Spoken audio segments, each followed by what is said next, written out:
August 28th at 8:31 p.m.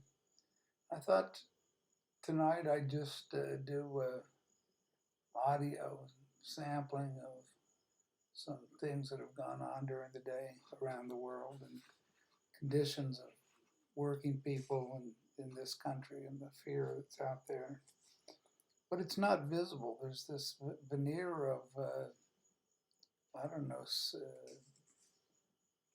wherever I am, there's nobody that says anything about this crisis that's broiling, and there's never anything said about what's going on in Europe or South America or Mexico or anywhere else. It's a very bizarre over the last year, 2 years. For me, it's completely bizarre because I'm in these relatively well-off areas or on the fringe of them, and there's an absolute insistence by most people to block out any sense because they're used to being in the privileged classes and having money has never been anything but what tons of it to spend on vacations or new appliances or fancy meals or getting a new renovations done or buying a new house or what have you.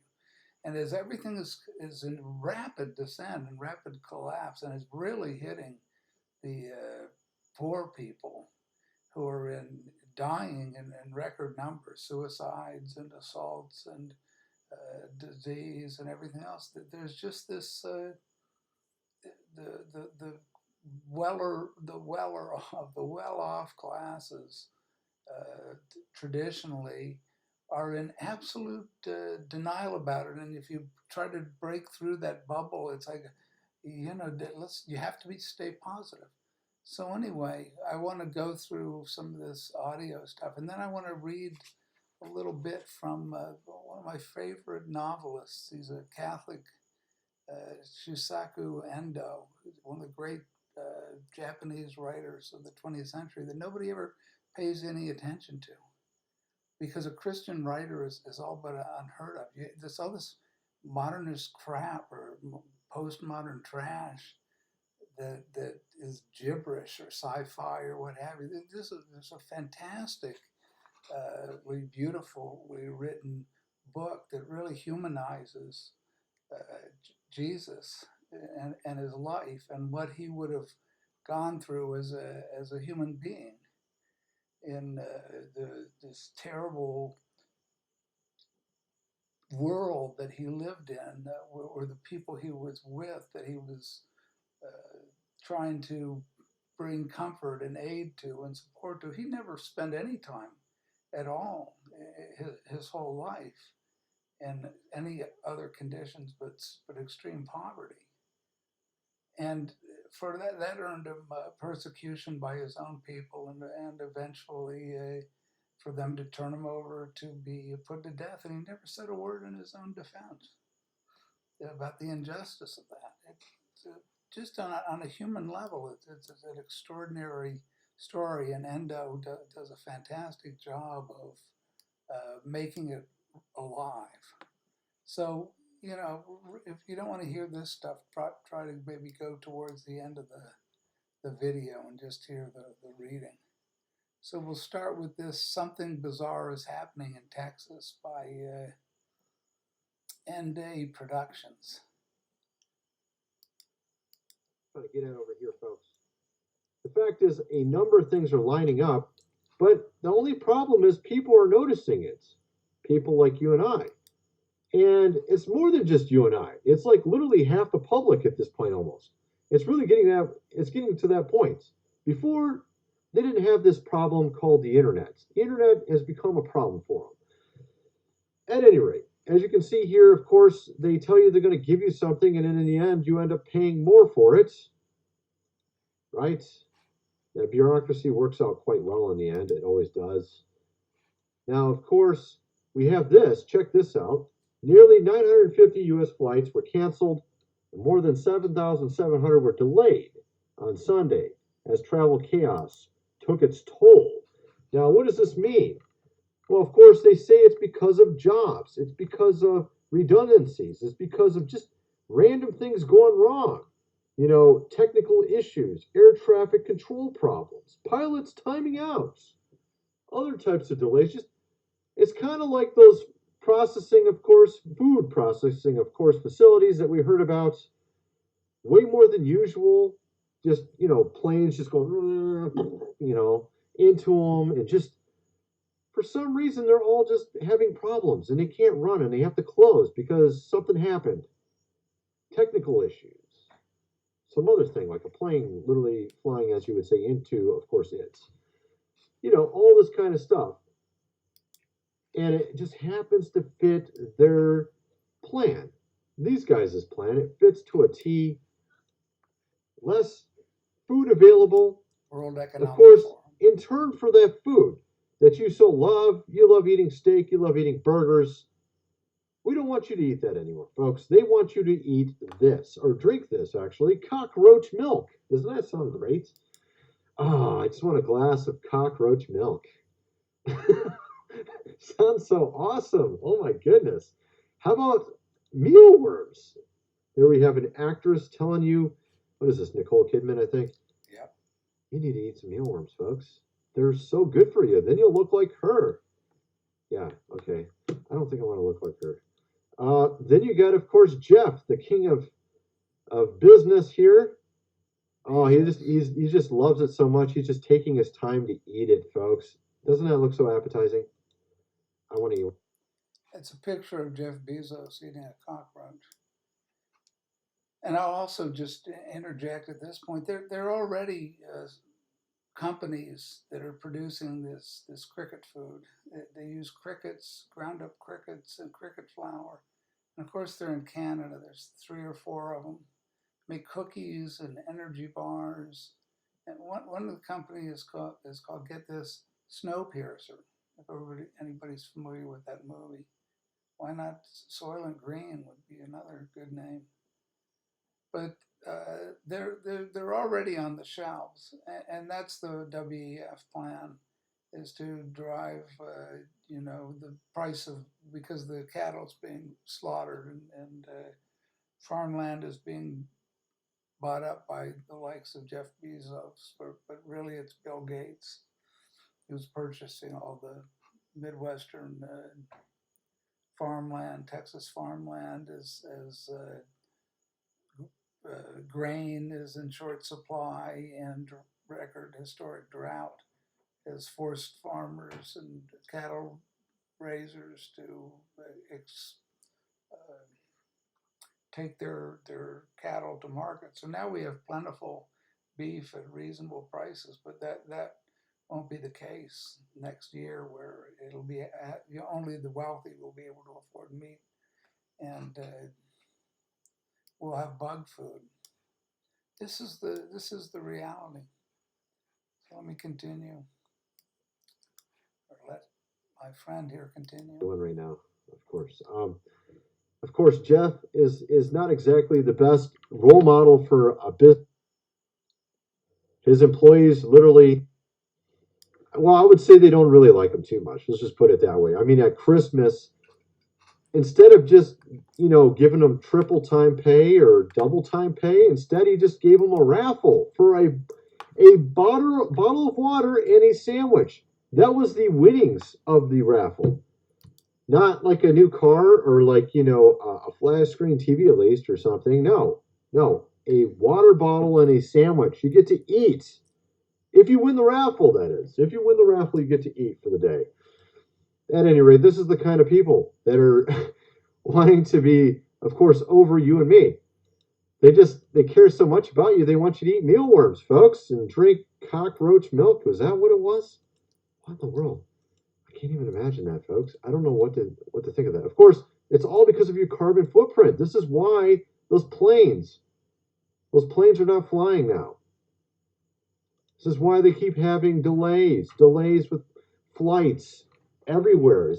They don't want you to be able to afford a plane ticket. They don't want you to be able to afford a car or house.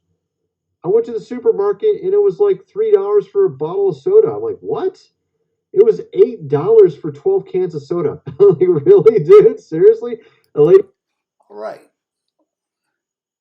Now, one thing you have to point out is people actually read this horse manure called the Washington Post. It's owned by Mr. Cockroach, who they want to eliminate the middle, and they're well on the way to completely eliminating the middle class. And I have friends, liberal friends, that read this crap that comes out of the Washington Post and the New York Times and NPR and MSNBC for years. That's they'll be wiped out within the year. They don't have any sense of what's going on.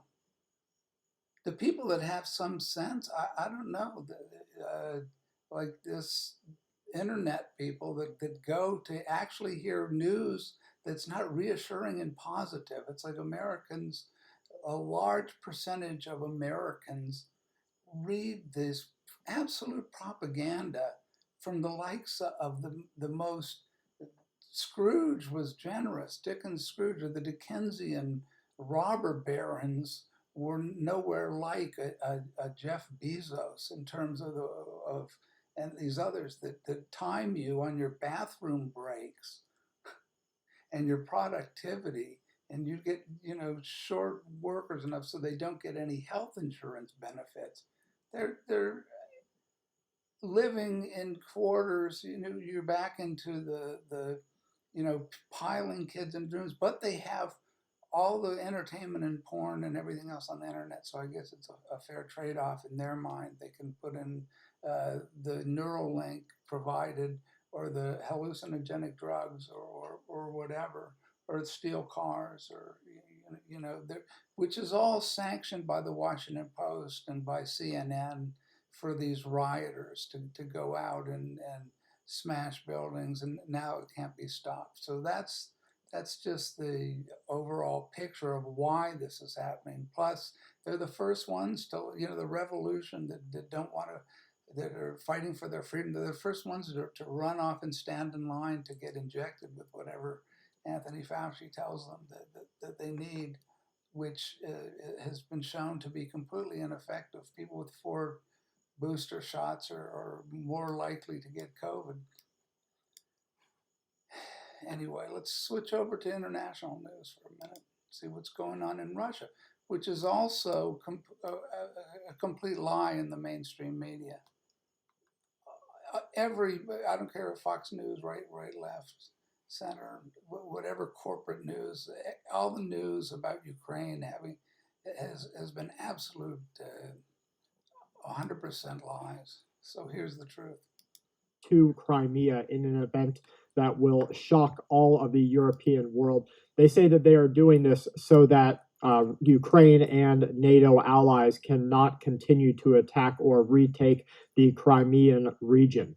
If this is true, he's talking about Russia bringing in tactical nuclear weapons into Crimea after they've already won the war in Russia, and then I didn't even want to go into it, but anyway. I mean, the Russians have already won the war in the Ukraine. it is going to be an absolute geopolitical disaster. These reports are so far unconfirmed, so we are just waiting and watching right now to see if we can get any sort of local radiation reading or anything that might signify that something like this is taking place. The Russian President Vladimir Putin has ordered armed soldiers to be stationed in and around schools in regions across Russia and across the opposition zone. This order follows reports of Russian forces threatening parents in the occupied regions of the opposition zone and current threats to schools in Russia. Now, imagine in America if we parrots. That was a good Freudian slip, because I'd say that parents here are like parrots. People just parrot whatever's on the news. And there's no sense whatsoever that we're facing Belarus now are putting nukes onto planes that they can fly over to attack us. just like nukes are being stationed or already are stationed in Nicaragua and Cuba, and the southern hemisphere is aligned against America and on the side of Putin.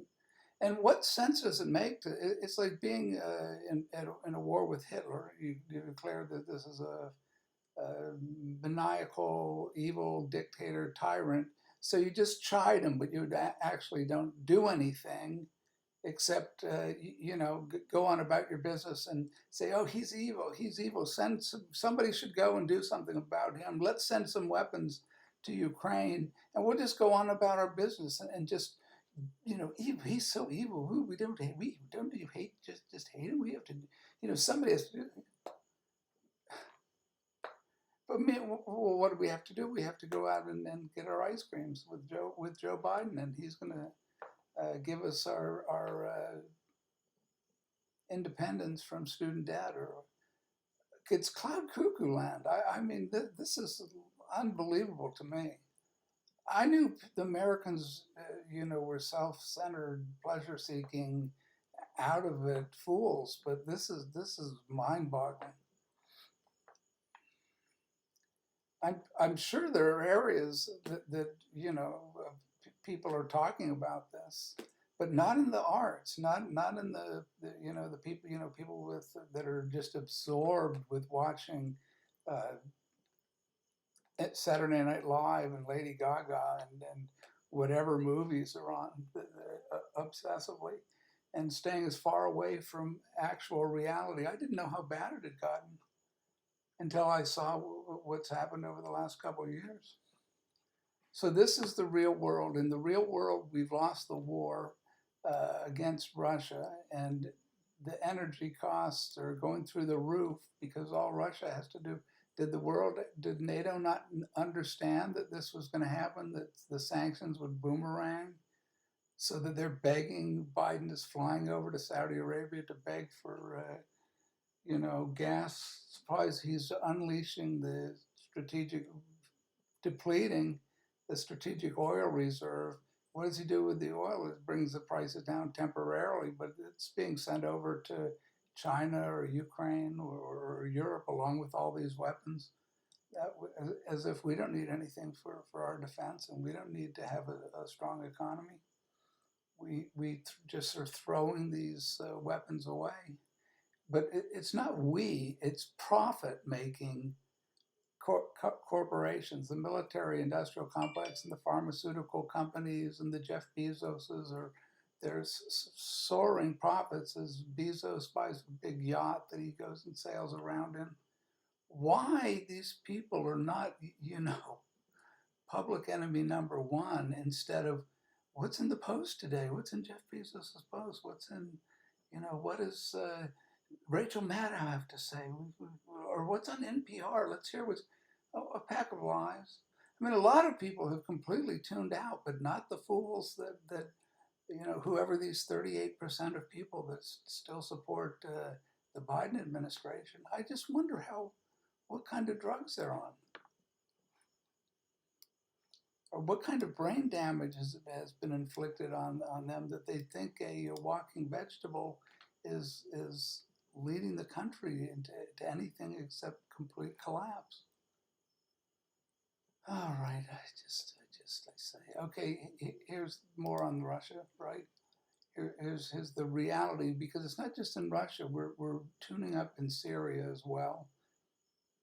Perhaps most ominous of all, there's been a significant uptick in fighting in Syria between what the United States refers to as Iranian-backed militias and forces supported by the United States in eastern Syria. In fact, this fighting has now led to US airstrikes on Syrian militia positions, and there's some indications that the fighting in eastern Syria is edging ever closer to the US infantry that is located in eastern Syria. And if, of course, the US forces in eastern Syria, I'm talking about these infantry forces there, find themselves engaged in actual fighting, and there's been some reports of fighting already around an important US base in Syria at a place called Al Tanf, which is actually on the Jordanian border. Well, if this leads to out and out fighting, well, that will be a very big crisis indeed. And we will see how the United States, in that case, will respond. But anyway, all of these events are taking place, and we end up talking about Ukraine.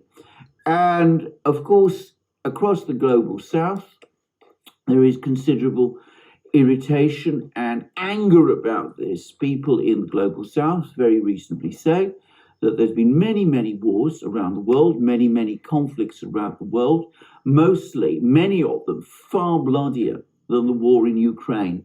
And yet, the United States, the European Union, the Western powers are fixated about Ukraine. It's become almost a monomaniacal issue for them, and they show far less interest, in fact, almost no interest in what is going on in all those other conflicts across the global south.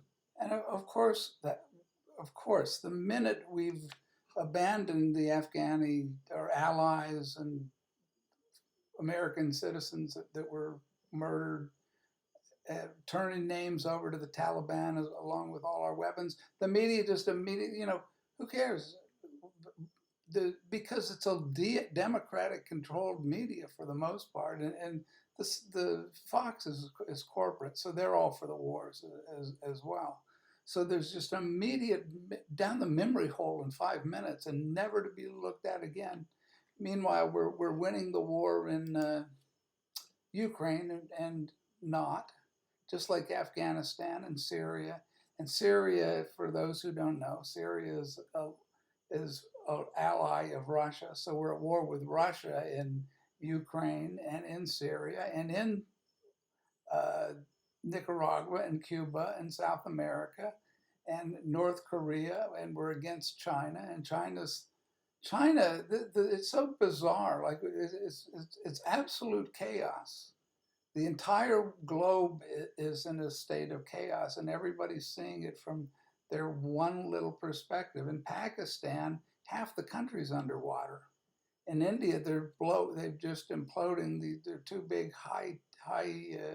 high-rise tech buildings, blowing them up. They're like the World Trade Centers next to each other because this Indian Supreme Court finally ruled that they were too large. They'd exceeded the zoning restrictions and encroaching on poor people around them. So they're blowing these buildings up.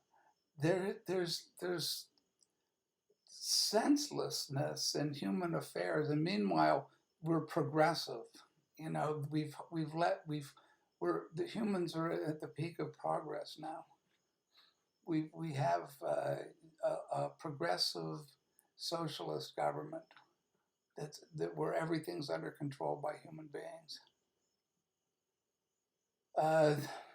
Let me continue with this. Is by the way, it's Alexander Mercouris from Great Britain. Western powers are still extremely powerful, and if they are focused, as they of course are, on Ukraine, well, that has an effect across the entire international system, and we see how countries around the world, whatever feelings they may have about the importance or non-importance for them of the conflict in Ukraine, countries around the world nonetheless are obliged in some shape or form to reorder their foreign policy priorities around this Western obsession. Anyway, having said that, let me go back now to what is actually going on in Ukraine. And again, it's not always easy to get a clear picture of what exactly is going on. The Russian Ministry of Defense continues to churn out its bulletins, which are extremely factual. They make a fascinating contrast, by the way, to the bulletins or summaries published by the British Ministry of Defense, which are becoming increasingly less so. But I'm not going to dwell on that further. But anyway, the Russian Ministry of Defense churns out its summaries, but these are mostly about Russian missile strikes up and down Ukraine. very occasionally they do tell us a bit about what's actually going on the battlefronts, but they generally do that after a particular battle which has been underway has actually been won, so that a particular town or city in Ukraine has actually been captured. Until that happens, the Russians don't tell us a great deal about that. That doesn't mean that these Russian summaries aren't interesting and important. And again, I have to mention Dima at the Military Summary Channel, who every evening reliably churns. Anyway, to make a long story short, Russia's just rolling up remorselessly, town after town in the Ukraine. There's no capable defense because the Ukraine, with fighting valiantly, doesn't have the manpower and it doesn't have the weaponry to do anything that's going to halt the Russian advance as it just crushes through the country, moving tactical nuclear weapons to into Crimea, and I don't know. I foresee the whole country. They're going to take the whole country, but not that I know that much about military strategy. But it looks obvious to me that this is, instead of suing for peace, which where you could keep an independent Ukraine and allow the Russians, the Donbass, which is traditionally and speaks Russian and is part of a community that wants to be Russian, just let this madness end. But that's not what NATO wants. It's not what the Western powers want. They want this to happen. It's all happening by design. And let's go back to the U.S. because this is, well, we're throwing billions and billions and billions of dollars away in Europe and sending our oil to other countries in China. And the American people, or this is what's going on with the American people as a direct result. Because this government could care less about the American people. And this is kind of serious. I just want to bring this to your attention if you're not already aware.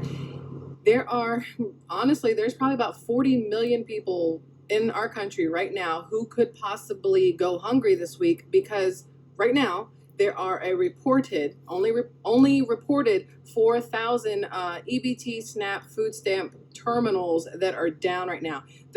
I don't know how many are actually down. 4,000 have been reported, and if you think about how many places in our country take EBT food stamp SNAP, there could be way more than that. So far, 4,000 terminals have reported they are down and unable to accept SNAP EBT food stamps. If you don't have credit card, check, or cash, you cannot make a purchase at certain grocery stores and other. Now, comments are, yes, my brother and sister-in-law went by the grocery store this morning and there was people there outraged because they were in need of groceries. My brother was going to make another stop at Walmart to get his milk, but he was like, no one will get it here. He didn't want to go in another grocery store. Now, most of the people are, subliterate or illiterate or rural or don't have a good education or on food stamps. So it's nothing to laugh at. They're in distress, and people are having electricity cut off. They're losing their houses. They're losing their farms. It's a collapse. It's already a collapse of the working class, and the middle class doesn't give a damn that as long as they've got their TV shows and they've got their entertainment tonight, and they've got their Pravda or whatever you want to call, Joseph Goebbels' Ministry of Information or Orwellian's Ministry of Truth, the Jeff Bezos news or the Mark Zuckerberg news or the social network news that censors everything else. I hope I don't get cut off I hope I haven't mentioned one of the algorithmic words that's going to have my YouTube canceled. My mom lives in a senior living apartment. Most of the seniors have an EBT card. Yeah, most of the seniors, I'm a senior and I know that's what you have. You have limited income and inflation is just killing everybody. I won't go into my own personal situation. They have a huge food truck that comes to them. Hopefully, the food card thing gets resolved. But I see this everywhere because of where I'm living and the people that I'm living with. It's cans of food. You know, you can get.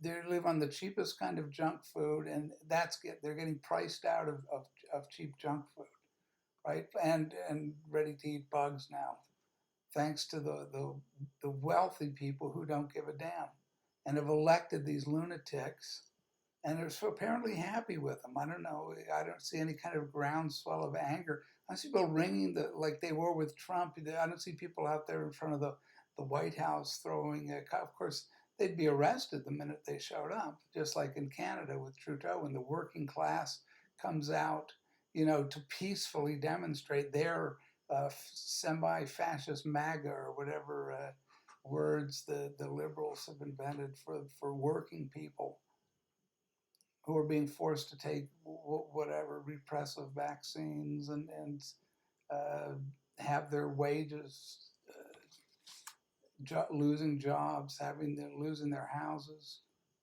It's outrageous to me and this is the left who cares about the working class. That's what's so nauseating. The rhetoric of Obama and his pro-union horseshit. Okay, I'm not going to go into politics. Here we go. In Australia, the Anglican Church is splitting because of what's happened with the church. What's happened with the Christian churches is they're all left wing.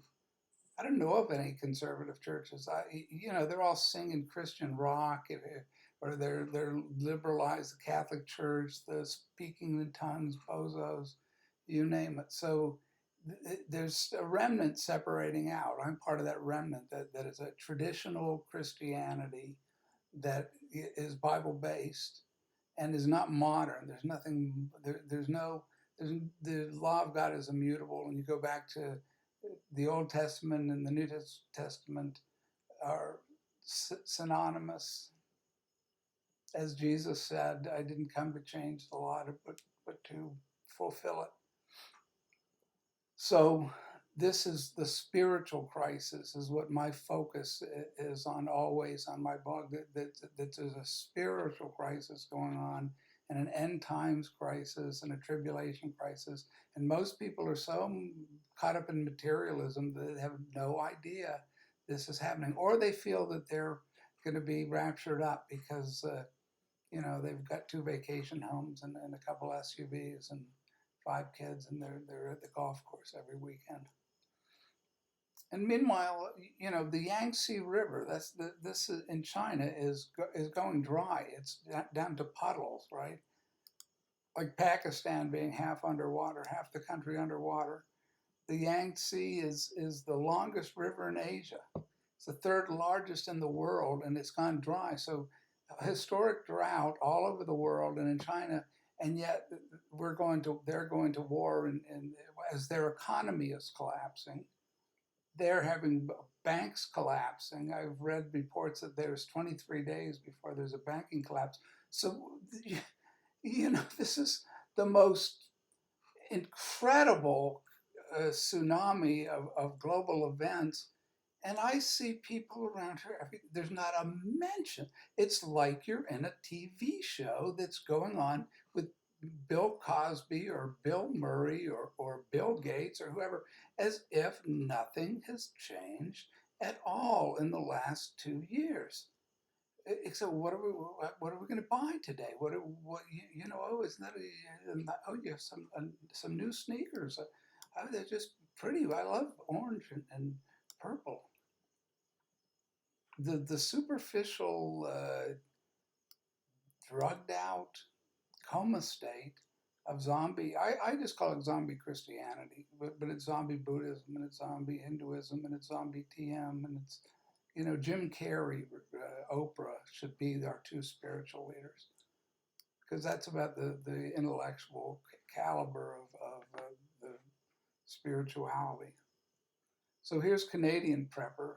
I like to listen to these reality-based people and just see how what's going on in the real world. And while the getting is good, and I mean that, there is no hyperbole anymore.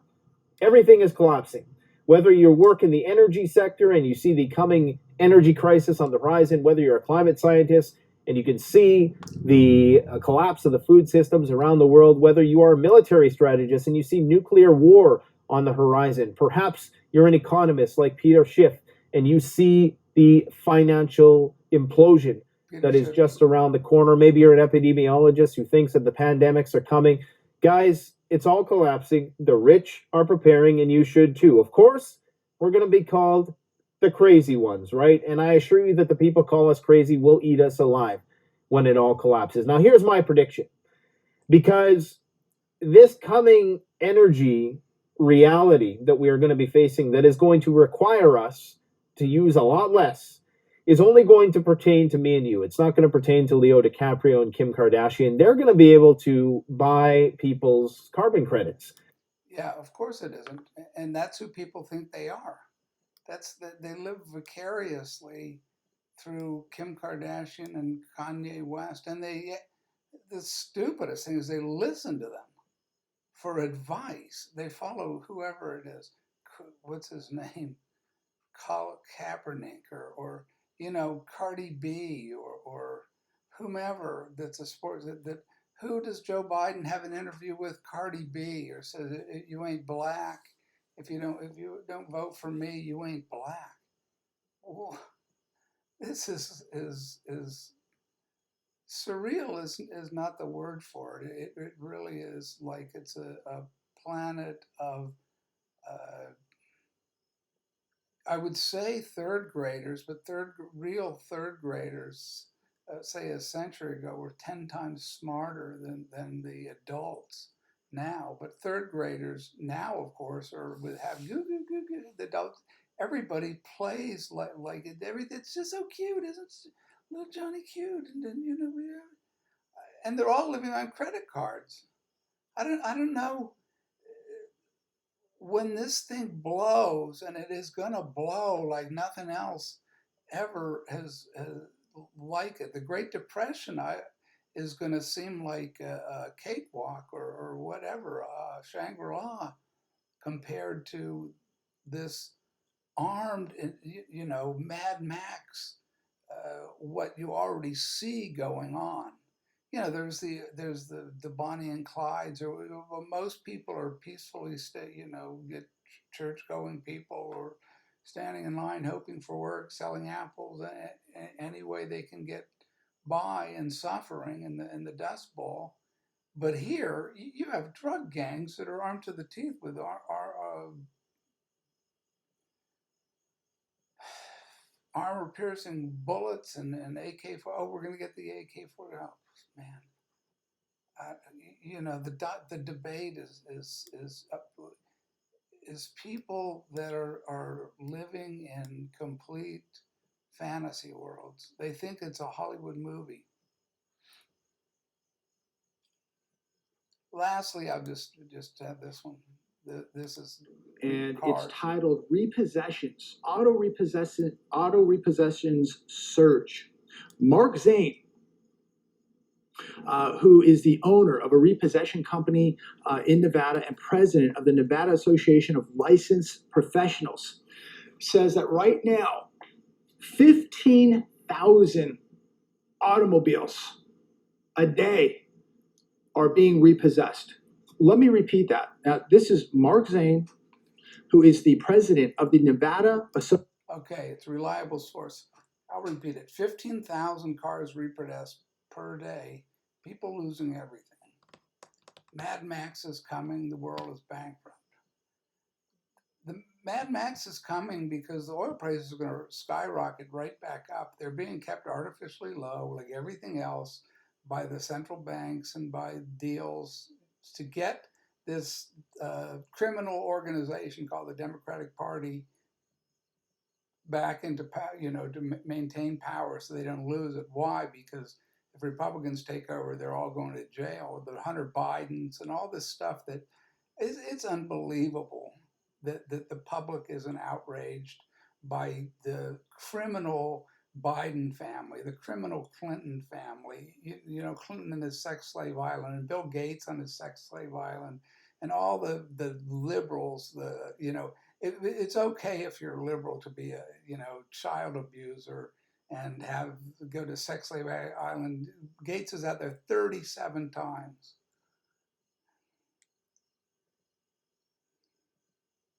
Why?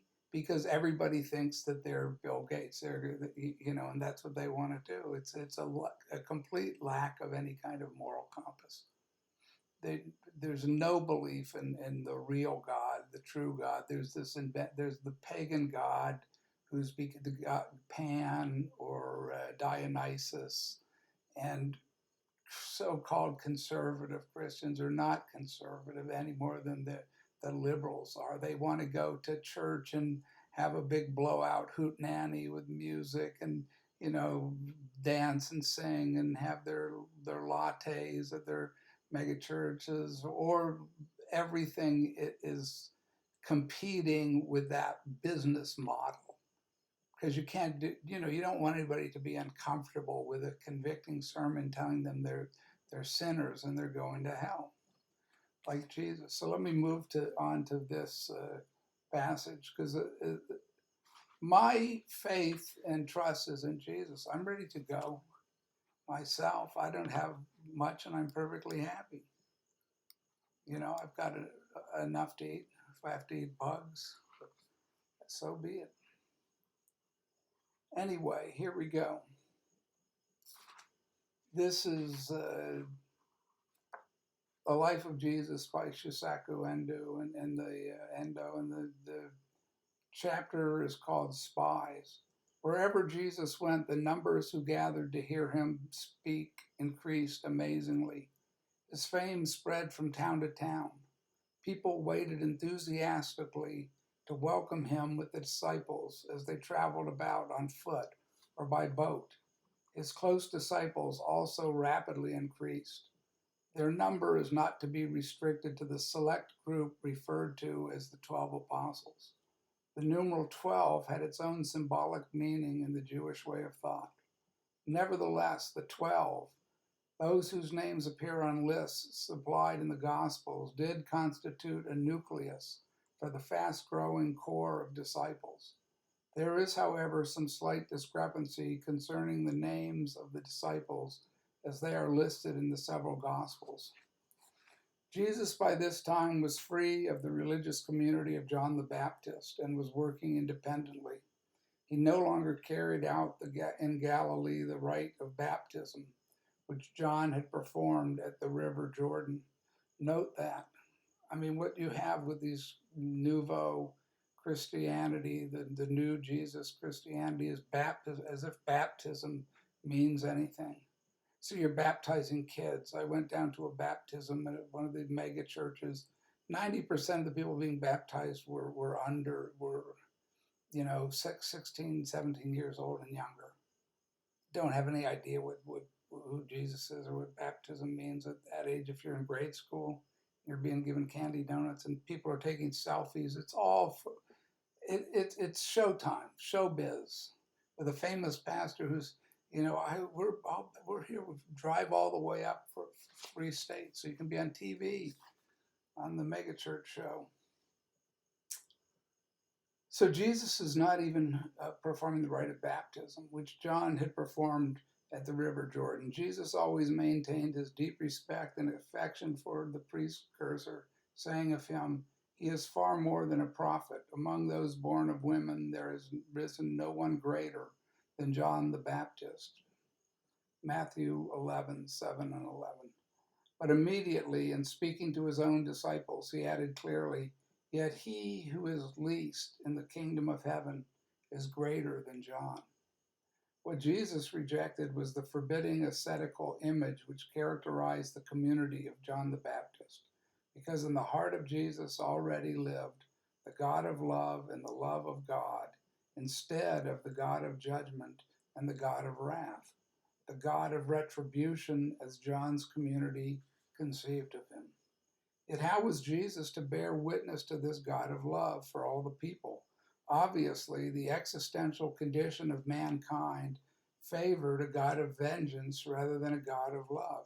It is understandable how, in the long Old Testament tradition, people spoke continually of their feeling of awe toward God and of the silence of God, far more than about their love of God.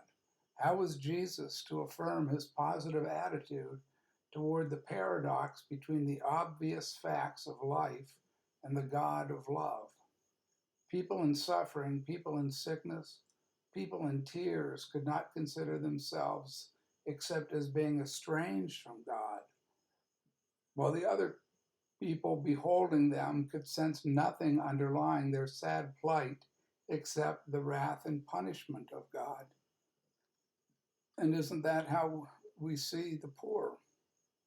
As Hillary Clinton so empathically put it, they're deplorables. You know, the women who Bill Clinton raped are the deplorables. They're low white trash. The women giving him a fellatio in the Oval Office are deplorable whores, right? Bill Clinton is not victimizing anybody. They're getting the benefit of an evening with the one who feels their pain. You know, the irony in this, I'm sure they take the greatest pleasure in people's pain. Why else would they be immiserating the entire country as if they have no responsibility for it? Well, it came about through the behavior of the central banks and deregulating the banks, and that was done by Bill Clinton. And the '08 crisis was brought about and engineered just as this one is being engineered through printing money wildly and holding none of these Ponzi scheme ripoff artists that are giving money to poor people who don't have the ability to pay their mortgages. It's a flim-flam operation. Now everything's going to be repossessed. As Klaus Schwab said, you'll be happy and own nothing. Blessed are the poor in spirit, for theirs is the kingdom of heaven. So rejoice and take heart. Blessed are those who mourn, for they shall be comforted. These are Jesus' people. The poor are the people Jesus loves, not the rich. Jesus realized that his own life work lay in solving this problem. How were men and women to discover within the harsh reality of human life the genuine love of God? The task which he took upon himself in the wilderness of Judea now occupied his heart completely. Jesus felt that God had sent him into the world to answer this question, and he realized that many painful obstacles must be overcome to carry out his mission. By reading between the lines in the Bible, we can see the figure of Jesus standing near the shore of the Lake of Galilee, completely alone, even when surrounded by his disciples and by the crowds. The scribes and the Pharisees, arriving from Jerusalem, began their investigation of the words and deeds of Jesus by mixing with the crowds. Sound familiar? The censors, let's call them. The overwhelming popularity of Jesus prevented their seizing him directly. But these agents were under pressure to discover any scrap of warrantable evidence against him. I wonder what rings in your mind to discover any scrap of warrantable evidence against him. Obviously, the ceaseless Trump investigations, any scrap of evidence so we can stop, because Trump, you know, whatever anybody thinks of him, he's the hope of the poor, the religious, the poor people. Who cares about the working class. Whatever anybody wants to say, a fascist dictator or corrupt business person or anything else, this was the guy who was helping out, and that's why they see him as a savior. I don't see him as a savior, but I do see him in the context that I'm reading about Jesus here, of the scribes and the Pharisees trying to have this guy put in jail because he's too popular with the poor. who are going to vote for him. Mark 12:12. And again, I'm not political any more than Jesus was, but I'm looking at an inescapable analogous situation. They had been dispatched by the Sanhedrin precisely to uncover definite grounds on which to base an indictment. Right? Do we have one yet? And this affidavit that they redact portions of, like, here's your secret government. You don't even know what is in an affidavit for a certain. The first time a U.S. president has ever had his property. So there was no point in searching Hillary's property since she had all of the hard drives, smashed with hammers. That's all taxpayer records that she had, and she was running the Department of State out of her house. But she's not a criminal. It's Donald Trump. And how much money did the Clintons make over the time they were in office? What was their starting worth when they came into the White House, and what's their worth now with the Clinton Foundation? But they didn't. It's Donald Trump, who's a corrupt businessman. Okay. The wranglings between Jesus and the Pharisees, of frequent occurrence in the Bible, seem at a glance to be no more than casual quarrels. Yet behind these altercations lay the unseen antagonism between Jesus and the Sanhedrin in Jerusalem. The debates must be read against the background of the questioning of the Pharisees and scribes, who were, in fact, investigators dispatched for a purpose. They were spies.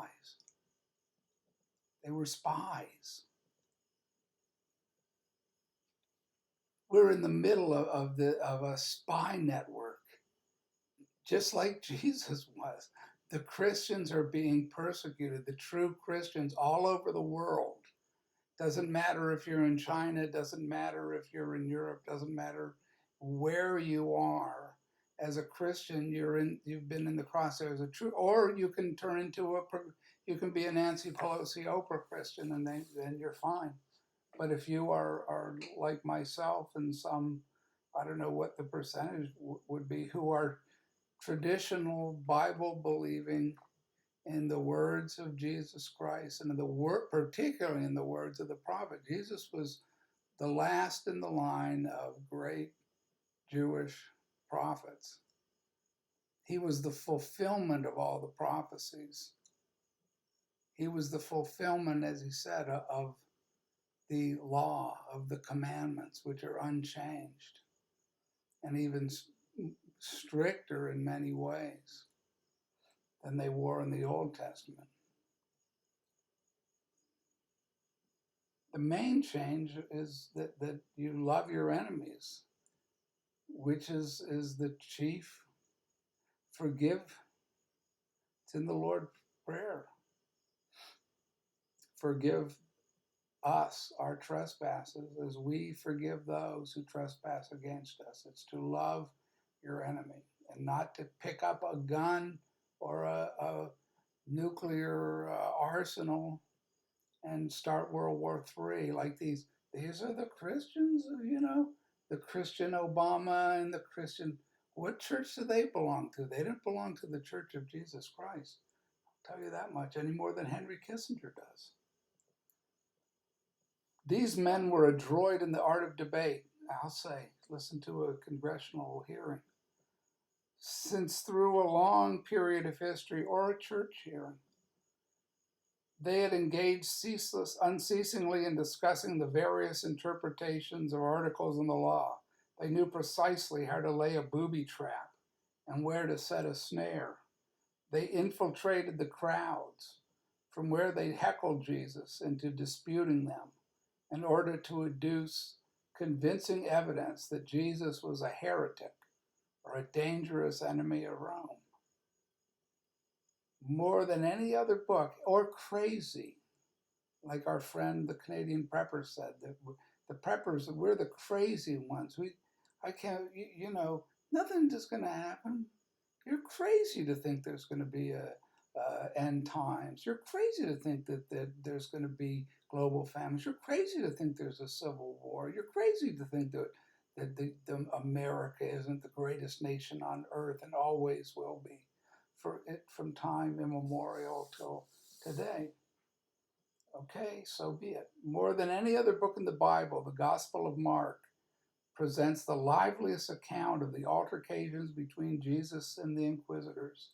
The questions of the inquisitors tend to concentrate on trying to show that Jesus was possibly a heretic who defied the law, binding upon all Jews. Although the Sadducees and the Pharisees between themselves were occasionally at loggerheads, they were always in agreement about the central importance of the temple, and they were the temple. The central, where's our temple? I'm close by. It's in Washington, D.C., and there's one in Chuck Schumer land up there in the United Nations and the Wall Street Temple of Money, the Fed, the central bank. It's just so fascinating how we're duplicating Roman history and the persecution of the Christians without the Christians being slightly aware of the fact that they're Rome. The Pope in Rome, there's no awareness that this is antichrist, that it's anti-Christianity, that all this rock and roll, boogie woogie, Alice Cooper Christianity, zombie Christianity as I call it, there's anything real about people rolling around speaking in tongues and flying around on private jets. Their mission on their mission to Africa, as if, you know, they're we are the only Americans are the only ones who are really the shining city on the hill, as Ronald Reagan and his Hollywood astrologer would have us designated. In their minds, Jesus was nothing but a blasphemer of the law, as shown during the Festival of Booths, when he disregarded the inviolable Sabbath rest by tending the sick and the lame at the pool of Bethesda. Just read these last pieces from the Gospel of Mark. A group of Pharisees with some doctors of the law who had come from Jerusalem met him and noticed that some of his disciples were eating their food with defiled hands, in other words, without washing them. According to these Pharisees, and the lawyers asked him, "Why do your disciples not conform to the ancient tradition but eat their food with defiled hands?"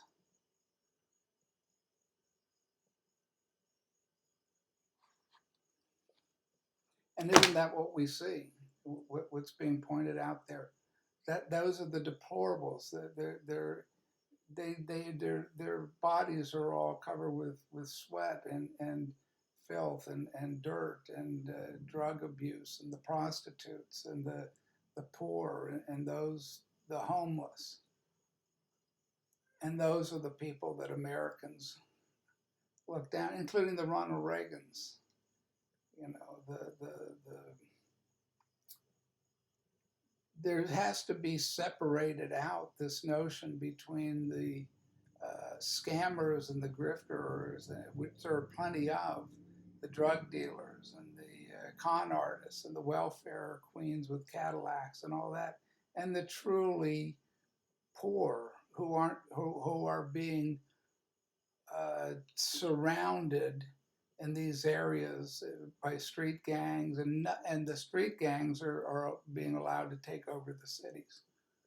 And the people that don't want to defund the police are the people who are living in the inner city and know that the only thing that's going to protect them. And the hypocrisy of the Democrats is truly sickening. Truly, truly sickening. It matches the hypocrisy of the country club Republicans. All right, that's all I have to say for the evening. How far do I go? Right at an hour. God bless everyone.